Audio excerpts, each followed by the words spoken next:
അപ്പോൾ നമുക്ക് ആദ്യം തന്നെ ബ്ലോക്കിങ്ങിലേക്ക് കിടക്കാം. ബ്ലോക്കിങ്ങിലേക്ക് നമ്മൾ നോക്കുകയാണെങ്കിൽ ബ്ലോക്കിങ്ങിന് 3 തരത്തിലുള്ള വിഷ്വൽ എലമെന്റ്സ് ആണ് ഉള്ളതെന്ന് കാണാം.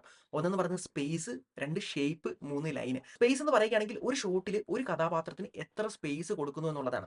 അതായത് പറയുകയാണെങ്കിൽ ഒരു ഷോട്ട് വെച്ചിരിക്കുകയാണെങ്കിൽ അതിൽ നമുക്ക് ക്യാരക്ടേഴ്സിനെ ഇത്തരത്തിൽ ഫോർഗ്രൗണ്ടിൽ നിർത്താൻ പറ്റും, മിഡ് ഗ്രൗണ്ടിൽ നിർത്താൻ പറ്റും, ബാക്ക്ഗ്രൗണ്ടിൽ നിർത്താൻ പറ്റും. അപ്പോൾ ഇനി നമ്മൾ ലൈനിലേക്ക് നോക്കുകയാണെങ്കിൽ ഒരു ഷോട്ട് എടുക്കുന്ന സമയത്ത് ഒരു ഒബ്ജക്റ്റിലേക്ക് അല്ലെങ്കിൽ ഒരു കഥാപാത്രത്തിലേക്ക് പ്രേക്ഷകരുടെ ശ്രദ്ധ ഇത്തരത്തിൽ കൊണ്ടുപോകണമെങ്കിലാണ് അവിടെ ലൈൻ യൂസ് ചെയ്യുന്നത്. അപ്പോൾ ഇനി നമ്മൾ ഷേപ്പിലേക്ക് വരുന്ന സമയത്ത് നിങ്ങൾക്ക് കുറച്ചുകൂടെ ക്ലാരിറ്റി ആയിട്ട് മനസ്സിലാവുമെന്ന് വിശ്വസിക്കുന്നു. ഒന്നിലധികം ലൈന് ചേരുന്നതാണ് ഒരു ഷേപ്പ് എന്ന് പറയുന്നത്. അപ്പോൾ ഷേപ്പ് 3 എണ്ണമാണുള്ളത്. ഒന്ന് സർക്കിൾ, ഒന്ന് ട്രയാങ്കിൾ, ഒന്ന് സ്ക്വയർ. അപ്പോൾ നിങ്ങളുടെ ഷോട്ടിനുള്ളിൽ ഒരു സർക്കിളിന്റെ ഷേപ്പ് ആണുള്ളതെങ്കിൽ അവിടെ ആളുകൾക്ക് വരുന്ന ഫീൽ എന്ന് പറയുന്നത് ആ ഒരു പ്ലേസ് സെക്യൂർഡ് ആണെന്നാണ്. ഇനി നിങ്ങളുടെ ഷോട്ടിനുള്ളിൽ ഒരു സ്ക്വയർ ആണുള്ളതെങ്കിൽ സ്പേസ് ഇല്ല എന്നുള്ള ഒരു ഫീലാണ് ആളുകൾക്ക് തരുന്നത്. ഇനി അതൊരു ട്രയാങ്കിൾ ഷേപ്പ് ആണെങ്കിൽ ടെൻഷൻ ക്രിയേറ്റ് ചെയ്യുന്ന അല്ലെങ്കിൽ ആ ഒരു എൻഗേജ്മെന്റ് ക്രിയേറ്റ് ചെയ്യുന്ന രീതിയിലായിരിക്കും ആ ഒരു ട്രയാങ്കിൾ വരുന്നത്. അപ്പോൾ നിങ്ങളുടെ സീനിന്റെ മൂഡ് അനുസരിച്ച് കൊണ്ട് ഓരോ ഷോട്ടിലും ഷേപ്പ് കൊണ്ടുവരേണ്ടത് എങ്ങനെയാണെന്ന് നിങ്ങൾക്ക് ഏകദേശം ഒരു ഐഡിയ കിട്ടി